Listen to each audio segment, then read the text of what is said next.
We live.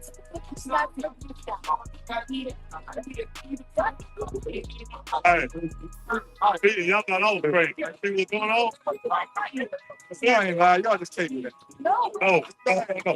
Secretly lying. Man, I want to see No, first. he lying. I think y'all lying. I can't see. Y'all not live. I can't see. My glasses. I still can't see it. Oh.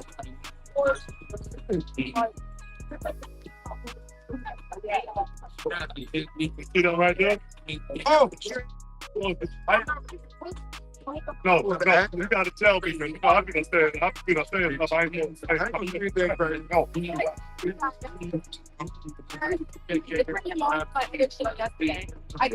Let's go. No, you gotta show yesterday. He called me now. Yeah, we all with that. You take that? No, I never take that. We old now. Take that. What did you?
Oil.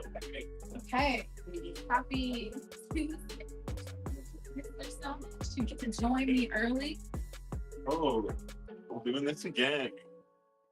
I tried to walk behind Wait, you. let's get this guy in it. Yeah, there it is. This Right is the there. one we want. Not going on any live. See, you have no choice. You're a magic employee. So this is like you guys go live and walk. You're live right now. Stream that they're doing behind the How scenes. come Kendra has one of these cool I'm not important fuzzy mic and you have nothing? because I'm getting away from it. He gets his mic later on. Yeah, you have Yeah. yours now. Yeah, I have mine now. Hi guys. Doing great, George. Thanks. Look at you. That'll be on the edit floor. Great.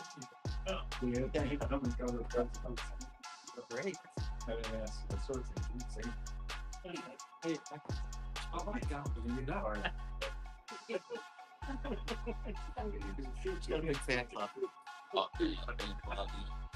Yes. Oh, Oh, sorry, guys. We're yeah. Yeah, so this is the thing. Things we're doing a magic screen. These are all my workers right here. Today's For the local clubs. Well, people, I love them so much.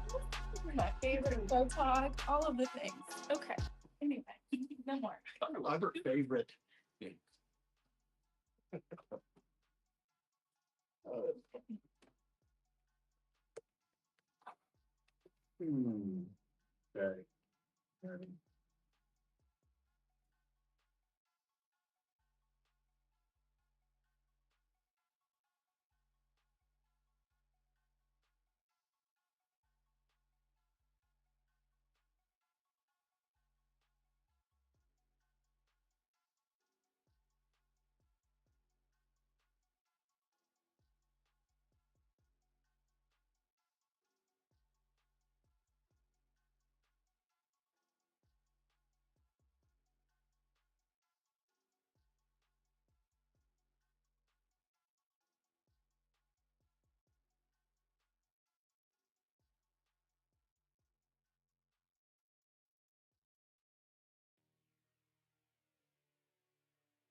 Colombia, Afro-Caribbean honey dip, whipping out Abels, no condiments, from Barranquilla, no argument, she going hard like a guy, don't care what they say, hella fine, no, I'm chilling with babe with my eyes closed, got the champagne with my blindfolds, I'm on a flight in Miami, shopping and tripping with Moosey the family, drop top when I drop down, like the hella savage like I'm Randy, I'm on 1,000, living my life like I don't get no hoots about plan B's, my life something like a Tahoe, yours something like a Camry, yeah.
Coach, you mentioned earlier this morning that you showed the team during film the replay of Game 6. As you went back and watched that, what stood out about that energy level and focus that night that the team had that made you so successful in that outing? I just really realized that the expectations there were win or go home, and our guys' ability to embrace that moment and to be in the moment. I think that's what's the most key thing with all of these games, one at a time moving forward for the remainder of the year. It's one at a time and staying present, staying in the moment, knowing what you need to focus on to give yourself the best opportunity.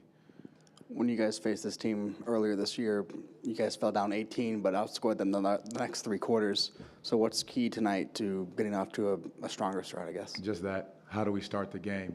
I think with that focus level of knowing how they come out, trying to hit you in the mouth early, we've got to make sure we, hit first.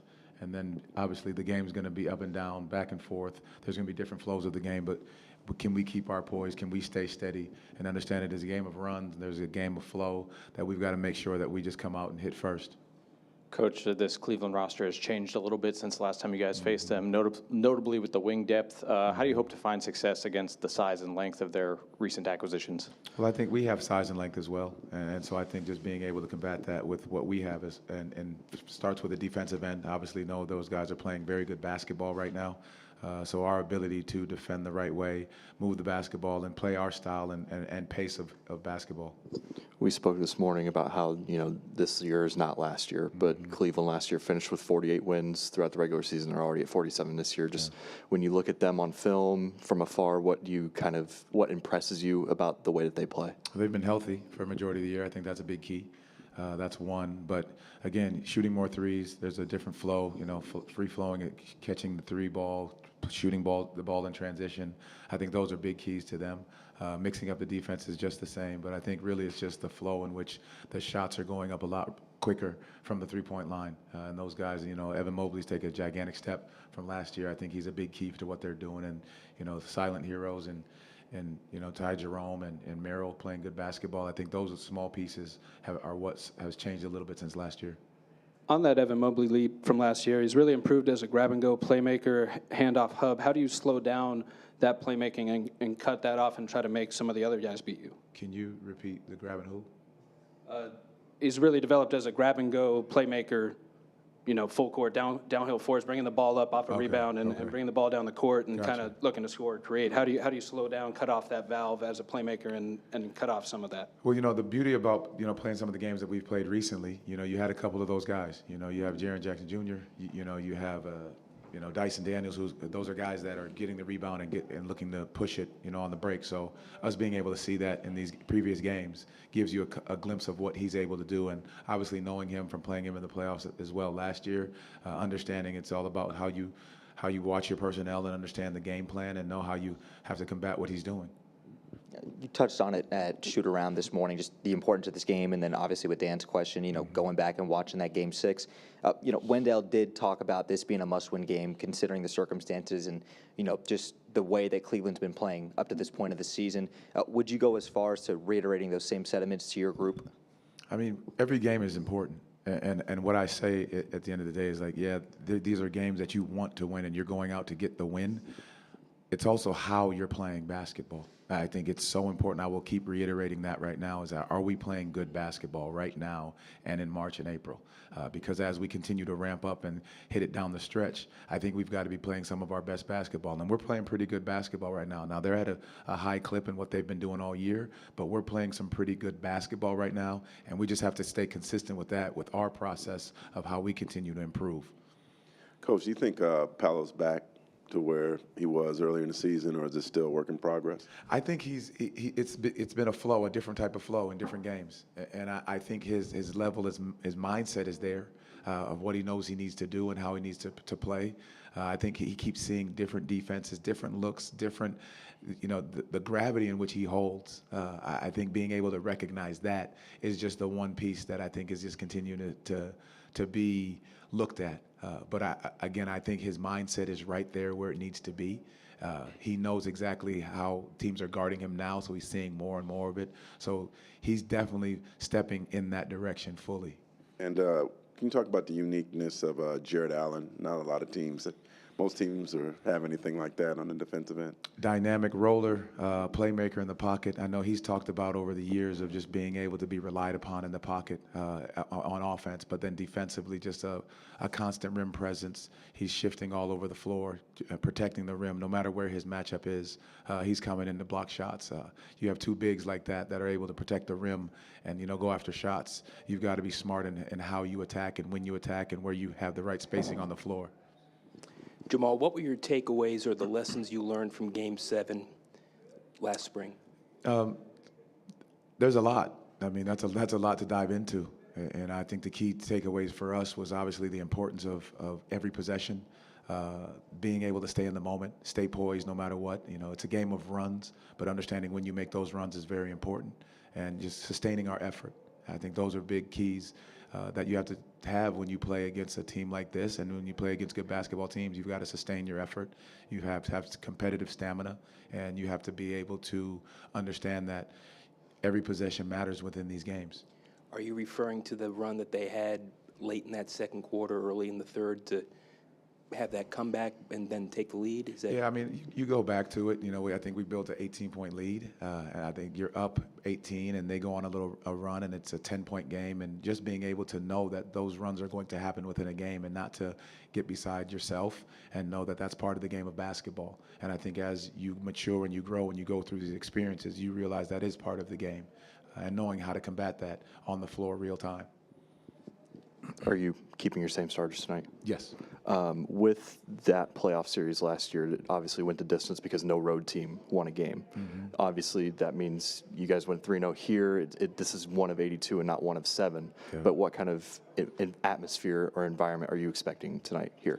I mean, I think our fans understand exactly what we were capable of doing and what we are capable of doing. Again, we've always used them, and they've helped us, propel to playing harder, getting the energy into our team, that focus level, that understanding of what we need to do. So I expect a great atmosphere here tonight. Again, it is one game, and because it's so familiar and it's a familiar opponent, I think we're putting a lot on it, and that's great. I think that's the expectation level, is that it does meet that. But also understanding, I'm going to keep going back to, are we playing our best basketball in these moments leading up to March and April? I'm going to push you a little bit more on that one, but every game's big at this point. We get that, but the context is so important, and you guys are all human, and emotions will probably be elevated a little bit tonight because of the context. Do you want to see your team lean into that? Do you like that, or would you rather see a singular approach every time out? You want to lean into it. You want to harness it the right way. I think the energy that's going to be provided in this building, the energy from how familiar this team is, what we did and how it went, you can use all of that, but you have to harness it in the right way. And I think being able to have the poise, but the singular focus of being in the moment is going to be very, very important. Thank you. Thank you. Appreciate it. Grab that real quick. Oh, yeah.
All right, hopefully everybody can hear me in the YouTube chat. Jake Chapman here with you up on the perch, and you are looking live at Cole Anthony warming up as we get set for the Cleveland Cavaliers in tonight matchup 2 of 3 with these guys this year. Last time we saw them way back at the beginning of November, and that was a Cleveland 120-109 win at the beginning of the season, and much has changed since then.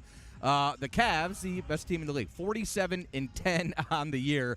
They come in absolutely red hot. They are scoring from every spot on the floor, and the defense is pretty good too, a top 10 defensive team. But they come in averaging 122.9 points per game. For reference, as we bring in Terrence Ross, he'll be on the broadcast with me tonight, the Human Torch.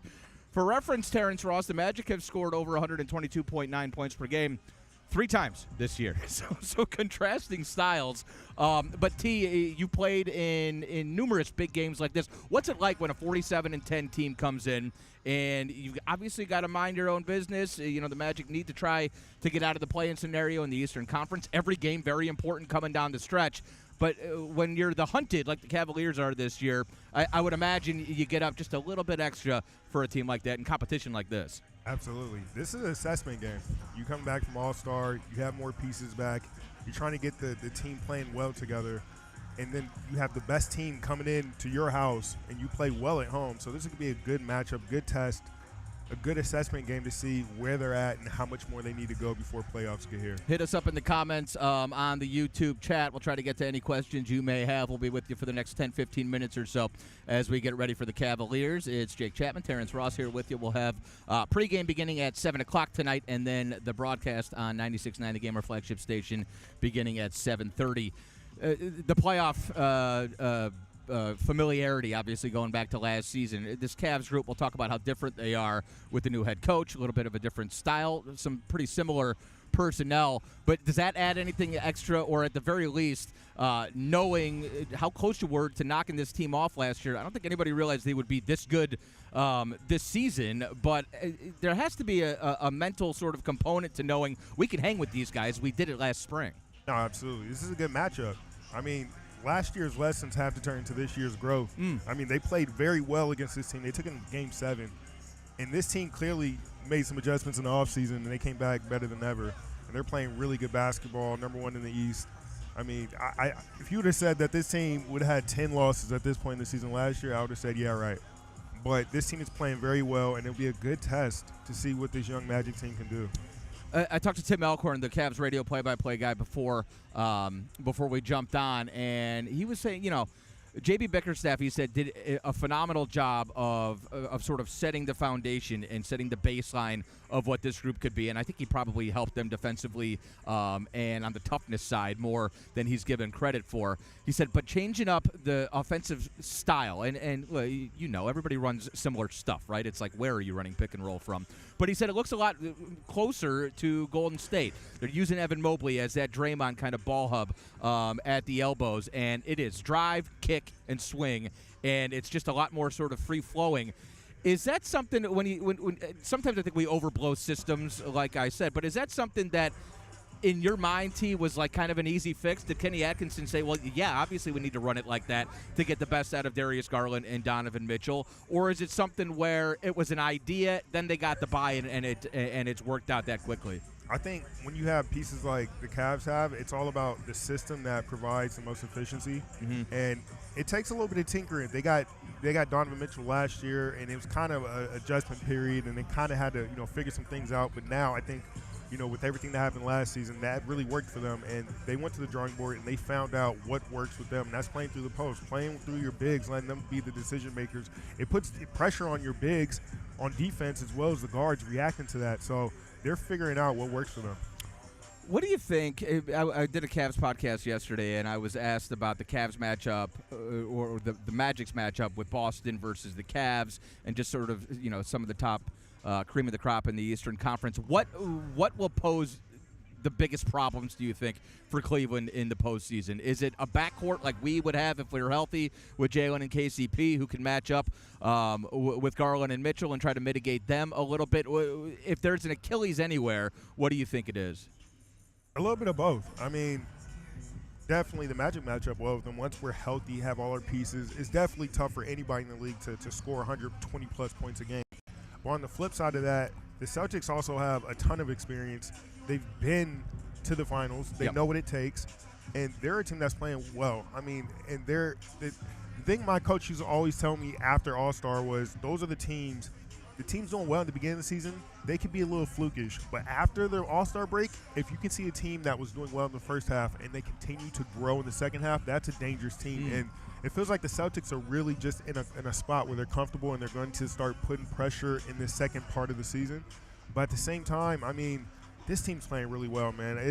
We always, kind of underestimate them each week going forward, saying, maybe this is the week they start to slow down. Right. But it's just they keep picking up, man. They have a lot of pieces. They have a lot of talent, and I think they're just motivated to really, try to do more than they did last year. And one of the interesting things, T, that I didn't really realize until I started diving into the game practice, we haven't seen these guys since November, is they're not playing very heavy minutes at all. I mean, they got the core four. Obviously, an injury to Mobley, Allen, Garland, or Mitchell is going to be a big blow to this team. But this isn't Tom Thibodeau's team. Kenny Atkinson is watching those minutes, utilizing the bench. Donovan Mitchell's playing 30 minutes a game, right, just over 30 minutes a game. This season, which is a career low for him, or at the very least going back to his early years in Utah. So it feels like I always think it's a stupid idea that any team could peak too early. But certainly I think you see teams that take advantage in November and December of it being the beginning of the year and guys kind of going through the motions through games. I think Cleveland has done both. They were able to capitalize early in the year, but like you said, they're locked in. They have much bigger goals, and it feels like they're still building and still getting better as we head down the stretch here. And look, in the Eastern Conference, you probably need to make sure you keep pouring it on. Right now they have, I think 5 or 6. They have 6 games separation between them and Boston for that 2 seed. But having the 1 seed and making sure you can lock up home court advantage through the Eastern Conference playoffs and potentially play a 7-game series against Boston with 4 games there at what is now called Rocket Arena in Cleveland. They change it every year or two.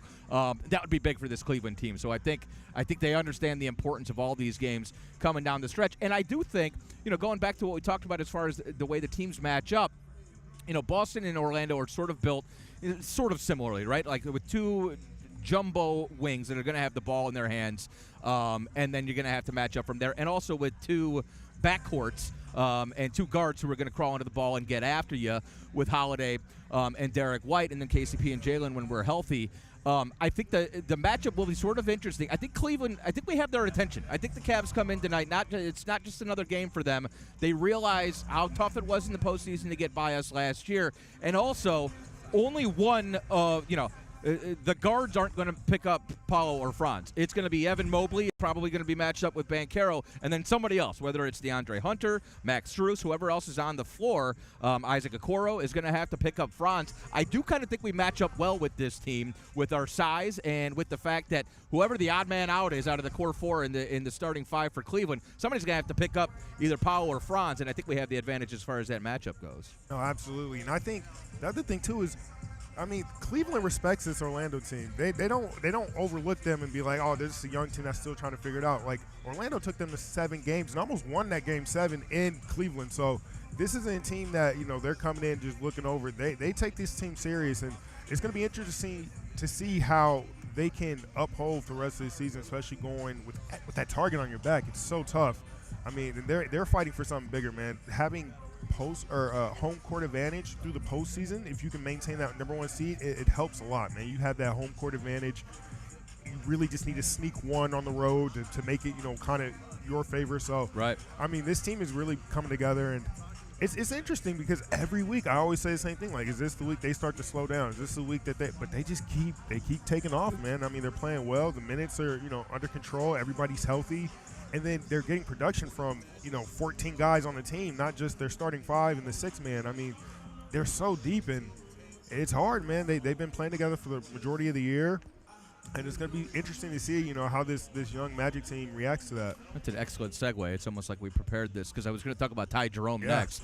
This guy, talk about a revelation. He's 27 years old. It's his 6th year in the league. He's basically found his first steady role, and he's balling. How about this one? I was going to save this for the broadcast. We'll drop it now. Maybe I'll drop it again later on the broadcast.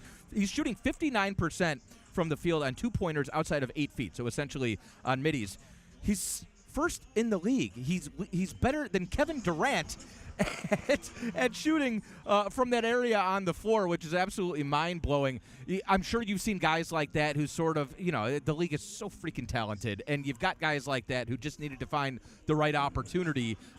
He has absolutely pounced on that opportunity, but what a good story for a guy like Ty Jerome, who has, gone the G League route and has bounced around. He was in Golden State for a while. He was in Santa Cruz for a while. And here he is, not only finding a role, but absolutely shining in that role for a very good basketball team. For sure. It speaks to the system. I mean, their system is doing wonders for everybody on the roster, and is doing wonders for their team. And when you get the right guy in the right system, it can change the dynamic of a team. You can find the X factor that can swing games in your opportunity if you need him. But I mean, he's playing very well, and it'll be interesting to see how long he can maintain this. I mean, it's a long season; they will be playing deep into the postseason. So I mean, it's another ball game, but he's playing very well, and he's really what this team needed off the bench. All right, let's talk a little bit more about our guys before we go.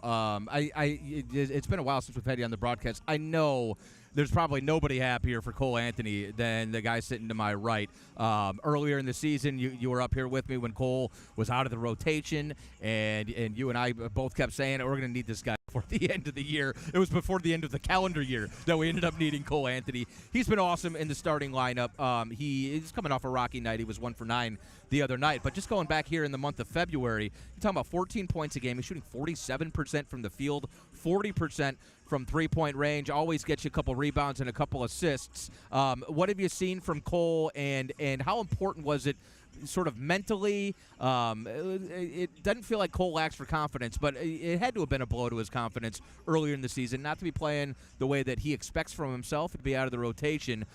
He has really come through, and Dante said the other day, and it's hard to argue, I think the season would be lost without Cole Anthony. I mean, with all the injuries and the role he's been able to play, it's been absolutely huge the way he's delivered. It's important. I mean, he's a true pro. To stay ready when your number's called. I mean, he worked so hard in the offseason, and to come into the preseason and then, things not go your way, you don't get the minutes that you want. But staying ready and being mentally available for this team when they call your number that you're going to go out there and produce, I mean, it's a very tough thing to do. And, his minutes were he was playing 9 minutes to start the season, then that jumps to, Jalen Suggs goes down, Paulo goes down, Franz goes down. Just provides more opportunity for the next man to step up, and Cole has seized that opportunity. And we know how Cole is. He has the ultimate confidence. When he has the ball, he's ready to go. And that's what this team needed, man. They didn't need anybody that was super timid to go out there. He went out there and handled business. He plays hard every single night. He's going to give you everything he has, and this is exactly what this type of team needs, man. He can come off the bench, give you defense. He can give you instant offense. He can swing games, and this team is so reliant on that six-man position, especially going deep into the postseason. You're going to need somebody like that. Paulo and Franz are going to do so much of what this team needs, but you're going to need somebody off the bench that can come kind of take away that extra pain and kind of ease the transition from the first unit to the second unit. But Cole has really been done well. They're going to need him going forward. As far as confidence goes, or just the idea that if I throw this pass into the third row, I'm not getting the quick hook, right? That makes a huge difference night in and night out. Just knowing that your minutes are going to be there consistently and that you've done enough not to lose it with one or two bad plays or bad games, I think that's made a big difference as well, right? For sure. Now you have time to settle into the game, right, and kind of understand where your opportunities, where your spots are going to come from, where your buckets, where this guy's going to be, where he's going to be, because it's hard to figure that out in 9 minutes when you're playing a game. You have to come in and be on when you're playing 9 minutes a game, but when you're going to 15, 25 minutes a night, you have more time to kind of ease into the game, figure out where your game's going to come from, and just kind of be very comfortable in the game and don't have to rush it. So he's doing a great job with that, and we just have to see if he can maintain it. Jake Chapman, Terrence Ross here.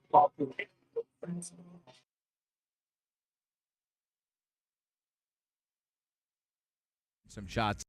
You can hit us up in the chat on the comments here on the YouTube stream if you want to ask T. Ross anything. He'll be on the call with me tonight as the Cavaliers and their 37-10 record head in for a matchup this season. Cavaliers were able to knock the Magic off back on November 1st. That was a 120-109 matchup way back at the beginning of the season. The Cavs are sitting on 47 wins. Last year, they won 48 games. They're a game hot right off now. the pace from last year. And the last 6 games, they have been averaging over 15 offensive boards a game and scoring 129 points per game over the last 6. The Magic 3 times this year have scored more than 123, which is what the Cavs average coming in here tonight. Just an offensive juggernaut. Can we play that type of game with them? If the final score tonight is 125-120, that probably doesn't bode well for us, does it? No, you got to muck it up. You got to make them really work for everything. You want to keep that down to maybe the low 100s or maybe the high teens. But if they get to 120, man, it's probably not gonna bode well for us. Nope, I think I'm with you. But we're going to need somebody to step up tonight, whether it's Anthony Blatt, whether it's Cole Anthony, whether it's Gary or Tristan off the bench, J.I. Somebody's going to have to make some shots. And we know what those guys bring in all aspects of the floor. I'm talking about somebody needs to make 4 threes tonight, very specifically. That would be nice. To try to offset the firepower of this team because they go quick. They can score from all aspects of the floor. And then when they miss, they've got those two Twin Towers cleaning up the offensive glass in Mobley and Allen. And post All-Star break, as I mentioned, that has been a big key for them coming out the last couple games, cleaning up the offensive glass and getting those second chance points. It's something the Magic have done great all season long, is cleaning up the defensive glass. So that'll be a big matchup to keep an eye on tonight. One last thing before we go. How about Powell at the free throw line? Last 3 games, he has absolutely lived there. We're talking over, I have it right here, over 12.5 free throws per game over the last 3 for P. And he's knocking them down, shooting better than 76% on those. I don't know if I doubt you've done a deep dive on Powell the last 3 games getting to the free throw line. But what are just some general keys for Paolo? He's obviously getting a whole bunch of attention in the half court. It feels to me like he's as soon as he's feeling them take away his airspace, he's coming up and he's sort of forcing the issue, putting it on the Zebras, which is a very good sign for a young player like that. We've been victimized over the last couple of years, guys like Jimmy Butler, Joel Embiid, whoever, doing stuff like that.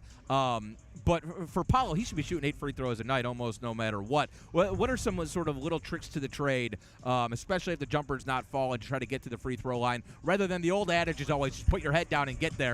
I would imagine more goes into it than that. But just as far as Paolo goes, what are a few tricks as far as getting to the free throw line? I mean, drawing fouls is a skill. Not everybody can do it. I know people, especially the guys that could do it, like the Shea Gilgeous-Alexanders, the James Harden. People get very upset with that, but that speaks a lot to their skill. I mean, to draw a foul, you have to get somebody off balance or get somebody uncomfortable or get somebody off their marker to where now they're in a bad situation and they have to foul.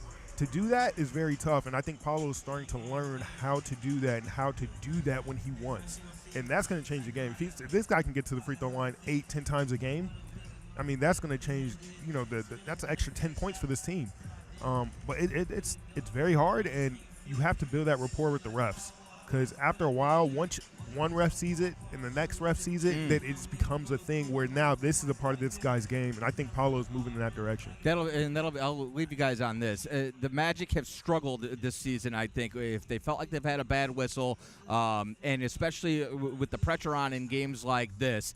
If it comes out and the Cavs shoot plus 10 at the free throw line in the first quarter, you got to play through it, because we haven't earned that yet, right? There, especially with some of the veteran officials, you can tell by halftime they're like, this team won't shut up.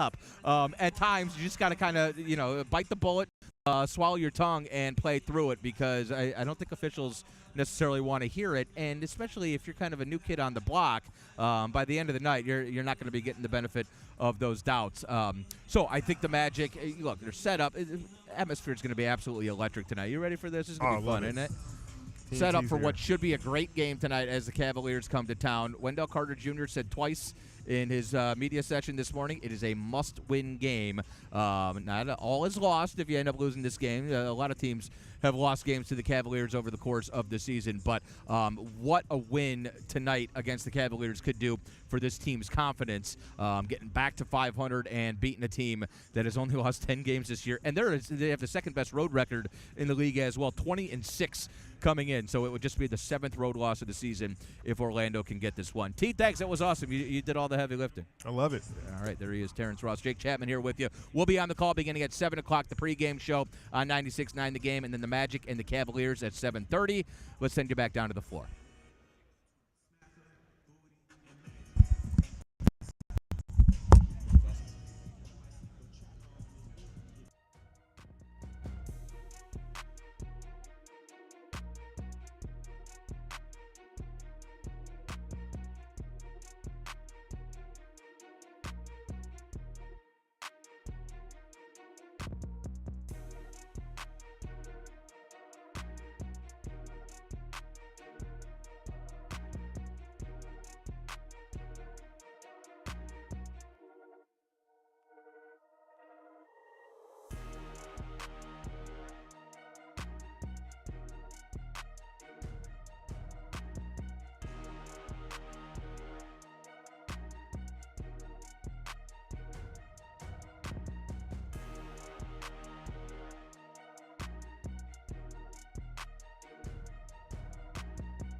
And welcome to Courtside Countdown. I'm your host, Kendra Douglas. Thank you guys for joining me today. You have been filled with so much going on this stream. You just heard from T. Ross and Jake Chapman earlier. They were doing some radio stuff, and you got to hear a little bit from them. But now you get to hear me exclusively because tonight's game, don't forget, is on TNT. The Magic hosting the Cleveland Cavaliers. Of course, this is going to be a battle of a game, and we know because it's giving all the playoff vibes.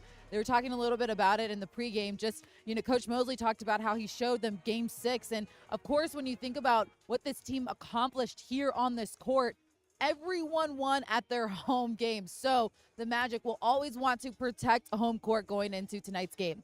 Remember, this game is live. This time is live. Excuse me. This chat is live, so make sure that you guys join us for whatever you guys want to talk about. I want to hear your comments. I want to hear your questions. I want to hear maybe some of your concerns. I don't know yet. We'll get to that. I want to get to some things people are saying. Of course, someone said Tristan is so cool.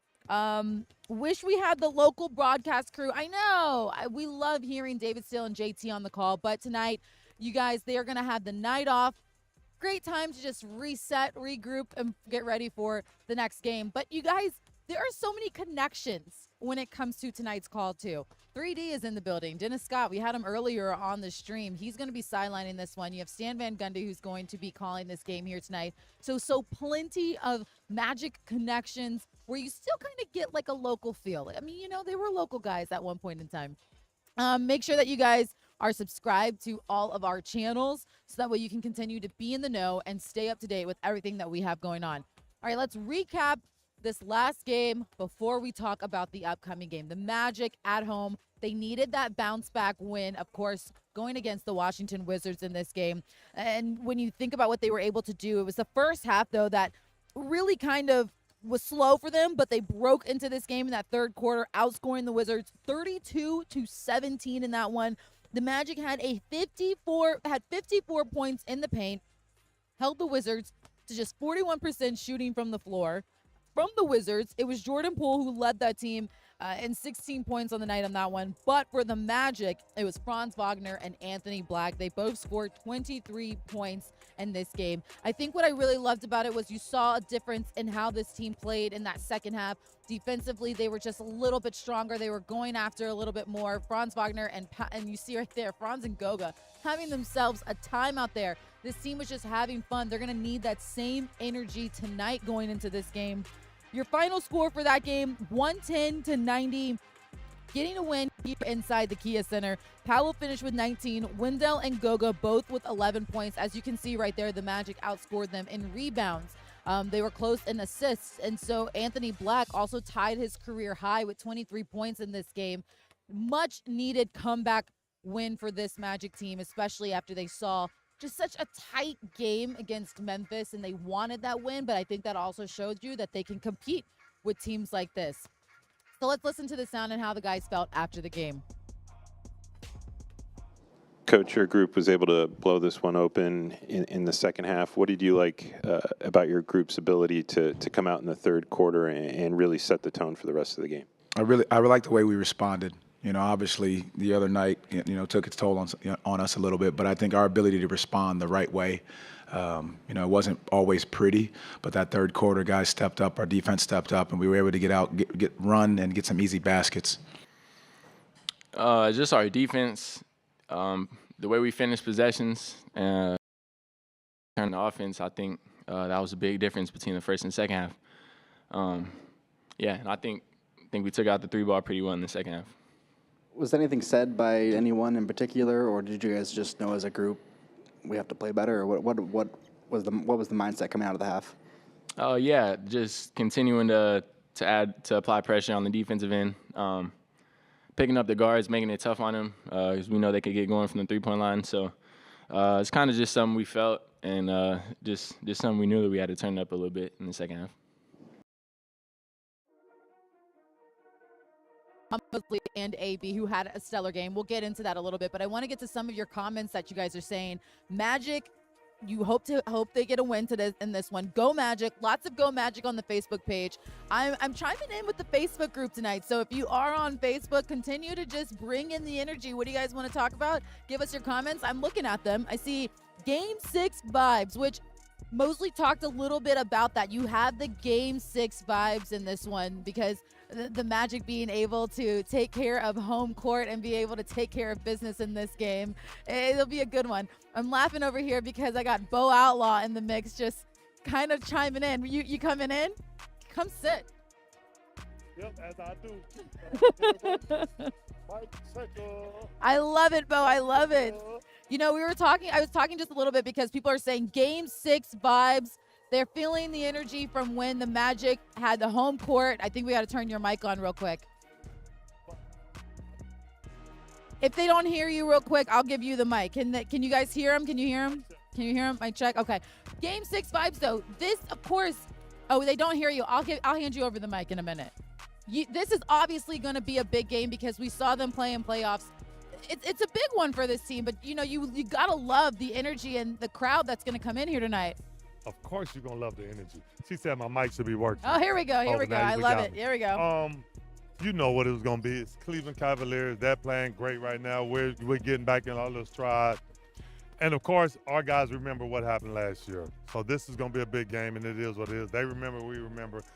They say, hey, we had a tough game, so they're going to give us respect just like we give them respect. So it's going to come out. It's going to be a good game, like you say. Yeah. Hopefully we can just keep that intensity up for 4 quarters because that's what it's going to be about. You know what's interesting, though? Franz Wagner kind of had a tough time in the playoffs. He showed up when he needed to, but the last game, Game 7, was a little bit tough for him. But this season, what have you just loved about Franz Wagner and his game and the way he's able to step up in his lead and his playmaking ability? That's what you're saying, step up. He's playing well at the right time. He's not forcing anything. Yeah. He's just playing, letting the game come to him. And I think what the coaching staff is understanding when he's stepping up, they give Paolo a breather, and Franz is on the court by himself, and he says, okay, Franz, it's your show, go do your thing. And then when they're both on the court, they're both in the groove. That makes us really, really good. It is. And we see those are his stats this season. So he's averaging 25 points per game this season, a little more than 5 rebounds. I just really love the confidence he's had so far, and I just feel like he's not done yet. And I think this team now, we got to remember they're in 7th, and they're playing a team that's number 1 in the East. Yeah, it's like we're in 7th, and I think we're in 7th because of how our season's been going. We had a lot of injuries, guys coming back, guys going out. So to be in 7th, I'm happy with. Do I like it? No, but I'm happy because what we've been through. Yeah. We got a lot of character, got a lot of guys. So from here out, we can gradually move up. It's one step at a time. So we're going to take it this game. This is our focus. We start right here and just try to focus on this job that's at hand. If we get this, which would be a big confidence boost. Bo, I have a lot of Outlaw fans here. I got a lot of Bo. Hey, Bo, I'm a big Outlaw fan. What up, though? A sea of Outlaw fans on the chats right now. They are loving that you just came to join us real quick. If y'all know me, y'all know I'm just going to pop up and get on this thing. You were, I know, right? Hey, if y'all, I don't know if y'all are aware of what's going on behind us. I'm going to show y'all. If y'all look while we a little paranoid because he keeps shooting bricks. I know. And this guy keeps shooting these balls over here and they keep bouncing behind us. Okay, there we go. I need y'all to keep them balls on the court. No. Bo Outlaw, thank you for joining me. Yeah, I'm going to leave y'all because the real host is about to come. Don't sit down now. Come on over here. I just keep the mic warm for you. Come on. See, he kicking me out. They just want me to be a replacement. I love it. I'm like a fire extinguisher. In case of emergency, break glass, Bo will show. Yes, we appreciate it. Come on, man. All right. Don't be scared. Come on. Look, he don't want to get on mic. Come on. Thank you, Bo Outlaw, for your participation. You guys, I adore Bo. He is the best. All right, I just kind of mentioned it. We see the standings right here. Cleveland is number 1, and they are going to be taking on a team that is number 7 and continuing to grow and climb into this one. I love that for this Magic squad because they know that every game counts. We just talked to head coach Jamal Mosley, Dan Savage, and Mosley had said that he showed them Game 6 of this and that it was a really big deal for them because they know what to expect. They know that they got to protect home court. We saw in the playoffs that they won every home game. So you're going to really hope that they have that same mindset tonight. Expecting a sellout crowd here at Kia Center tonight. I've talked to some insiders who may have that information, so it's looking pretty good. Might want to head down to the ticket center right now if you're thinking about coming, but I think the fans here remember what happened, how close this Magic team was. Had an 18-point lead in Game 7, and it came that close to advancing in the playoffs and playing Boston. Now, on the flip side, Cleveland, despite its prowess and now leading the Eastern Conference NBA in record overall, didn't win a game on this floor in the playoffs last year. And a big factor of that was the energy that this crowd brought every single game. So that's going to be paramount because I think the Magic will play up to that energy if the fans bring it as well. I completely agree. Kia fans are unmatched. They're so good. I want to talk a little bit, though. Bo and I talked about Franz and his accomplishment and what he was able to do in this DC game, but it was also Anthony Black that had a really good performance as well, matching his career, scoring 23 points. I think ultimately, though, what AB brings to the table, I mean, he was 7-12 overall shooting from 4 or 5 from the three-point line. How do you assess a game like that for AB? I think he did exactly what this team needs him to do, which is play within himself and the offense. If you look at it, it wasn't any crazy playmaking. It wasn't anything overly creative, etc.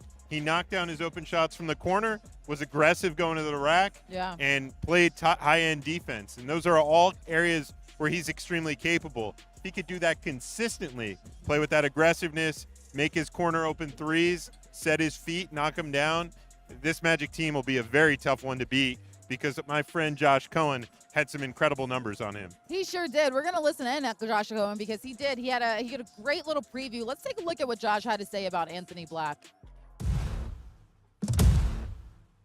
There are not many role players around the league right now making more of an impact than the Orlando Magic's Anthony Black, which seems to be going under the radar a bit. Since February 1st, which is a 10-game span, the 6'7" guard is averaging 10.4 points on 49.3% overall shooting, 44.4% three-point shooting, and 80.8% free throw shooting. One might say that he has become the Magic's biggest X factor, considering Orlando is 21-2 this season when he has a positive plus-minus. In February specifically, the Magic have been substantially better with AB on the floor. Their offensive rating this month with him on is 110.2, while when he's off, it's 105.9. Their defensive rating, meanwhile, when he's on, is 103.9, and when he's off, it's 108.9. Orlando has outscored its opponents by 28 this month with him on the court. But let's not dismiss the defense, which in February ranked second in rating. In their last 6 games, they ranked number 1 with a defensive rating of 103.9. After the Magic's win over the Wizards on February 23rd, AB talked about his commitment to defense. Definitely take pride in defense. Always have since probably middle school. Just always been something I love to do. And it does spark my offense too, just making plays on either end is a big confidence boost to any player. So I definitely try to bring it, try to pressure the ball, get deflections, maybe a steal, block, or a rebound, and then let the rest come to me. Oh, it's so cool to just give AB his flowers for that moment because he is someone that continues to work hard. When the coaches are asking for him and from him, he's showing that he can do it. They're allowing him to make mistakes. That's one thing that AB has always told me is that this organization allows him to make mistakes, but grow from those mistakes because he knows that he can be better for them as well. No, and that's because AB is willing to put in the work. Yeah. When you look at this summer, it seemed like every time I went into the office at the training center and overlooked at the practice court, that guy was putting work in. Relentless, tireless worker, did everything possible this offseason to put himself in a position to play meaningful minutes this year. And I think the coaching staff rewards him by allowing him to play through some things as he tries to figure it out because he has all the potential to be a really high-end player in this league. He's got the physical tools as a defender. He's aggressive offensively. He's got good court vision. And I think on top of that, if he develops as a three-point shooter, which I think we've seen in flashes, if he does that consistently, he's exactly what this Magic team needs. Yeah, he sure does. He fits the puzzle piece that they're looking for. Exactly. Looking at some of the comments, Jason said, Cole and Goga podcast, we're working on it. Buddy we're Cop working Show, on it. Yes. podcasts, I'll take either or. Either one, right? Time to get revenge in a big game. Go Magic. The crowd needs to be live tonight. Everybody in. I love that. I love that. Annie said shedding some light on an underrated star. Talking about AB right there. I love that. Yeah, I love that comment right there. And then, MSM said, I must have had 4 or 5 of Bo's basketball cards over the years. Oh, I think I did too. That. Did you? I did. I had a lot of Bo Outlaw trading cards. He's just one of those players growing up in that era that did everything that you'd like. He's a high energy guy, very vocal, wore the glasses, did a ton of things that popped out to you. I love that. I love that. And I love that Bo has so many fans. I cold called him the other day on our the group chat, and he answered, and he talked a little bit to the fans. So watch the brought Magic. Tremendous energy, I'm sure. Yeah, he did. So you got to watch the group chat so you guys never know who I'll call next. All right, let's look into this game tonight. The Magic, they're taking on a dominant team in the Cleveland Cavaliers. I want to say they've just stepped it up from last season to this year. Already, looking at how they're doing so far. Let's take a look at their comparisons and between the Magic and these two teams. What stands out to you really, though, about this Cleveland team and their offense? Yeah, right now playing with immense efficiency. Yeah. You look, not only are they leading the NBA in points per game, but they're doing so while they're number 2 in field goal percentage, number 1 in three-point percentage. So they can score all over the court. They're also doing that while being an extremely low turnover team. Yes. So just immensely efficient all the way around, and I think that's been a big part of their success and hasn't put stress on their defense, because if you're not giving those live ball turnovers away, it's hard for teams to generate easy opportunities against that defense. That's going to be the thing that the Magic are going to have to consider and take in tonight. We know that defensively what we've seen in them, and we know what they can do and limiting them. So that's also something that's going to be on their mind of what this Cavs offense can possess. But let's take a look and listen to some of the guys and what they had to say at shoot-around today, talking about tonight's game. Well, they're playing very good basketball, and we understand that. I mean, they are where they are for a reason. We understand the roster. We understand how they play. But again, it does come down to are we taking care of our business, leading the league in scoring? So can we do our job defensively and not give up the easy, cheap ones and make it hard on each one of those guys that are, certified scorers? Yeah, it'll be a good challenge. All those things are fun, but at the end of the day, it's another game for us. Really important game. Obviously against the best team in the league, so we got to be really locked in and also enjoy the moment. After losing the series to them last year, won all 7 games, it was very competitive, very fun. I'm expecting our fans to come with it tonight, understanding the circumstances, so it'll be a good one. Being on TNT, it'll be a good environment for us and a chance to kind of get our lick back. Someone just asked me if I should get Paolo on here. I wish, but he's warming up. Come on, guys. We have a game today, but it was so good. We'll show you Paolo Banchero, and like I said, he's warming up. That's the best you're going to get out of us getting him on the show as he's getting ready for tonight's game.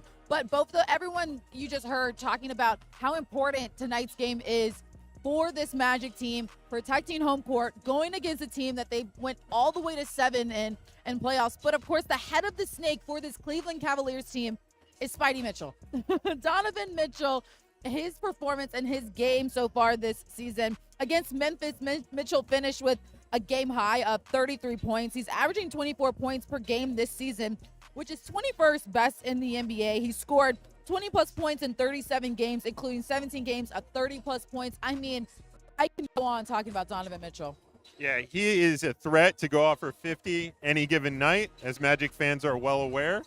And his backcourt mate, Darius Garland, when he's healthy and playing alongside him, creates an extremely dynamic backcourt. You have 2 guys capable of scoring over 20 a night. They're averaging that. Yeah. And then defensively, normally you might be able to think, okay, with Mitchell, Garland, they might have some weaknesses on the defensive end, but then you got guys like Evan Mobley and Jared Allen on the back end cleaning things up. So even perceived perhaps weaknesses or not as big of strengths for them are cleaned up by the roster construction around them. So a very complete team, and they're playing complete basketball right now. You just mentioned Mobley. He recorded his 26th double-double this season against Memphis the other night, which they got the win in that game. I mean, overall, there's been 6 current players averaging 11-plus points per game this season. He's included in that one, Darius Garland, and then also Mitchell is included in that one. Evan Mobley, though, you can kind of see his numbers averaging a little bit more than 18 points per game, but you said he's the cleanup guy, and that's something that the Magic will definitely have to hone in on tonight. You know, he doesn't get nearly enough attention, neither does Jared Allen, and those are 2 extremely unique and dynamic players that do it on the defensive end, that do it on the glass, and are very opportunistic offensively, because the second you start putting too much attention on Mitchell and Garland, their threats at the rim, their threats on other parts of the court, tremendous screen setters. They can do a lot of things offensively to hurt you. So have to be aware of all 5 of those guys offensively tonight. Yeah, well, let's get to your storylines, as you just kind of mentioned a little bit about what the Magic team's going to have to slow down and defend a little bit more of. Tell me, what should this Magic team do tonight? Number 1, get that building rocking. We saw the Magic be undefeated against the Cavs last year in the playoffs. This Kia Center crowd was a big factor in that, and the reason the Magic went 3-0 against them on the home floor in the playoffs. Next, you got to slow down their high-powered offense. Yeah. No easy buckets for a team that already is immensely efficient, as we touched on. And then you got to defend the three-point line.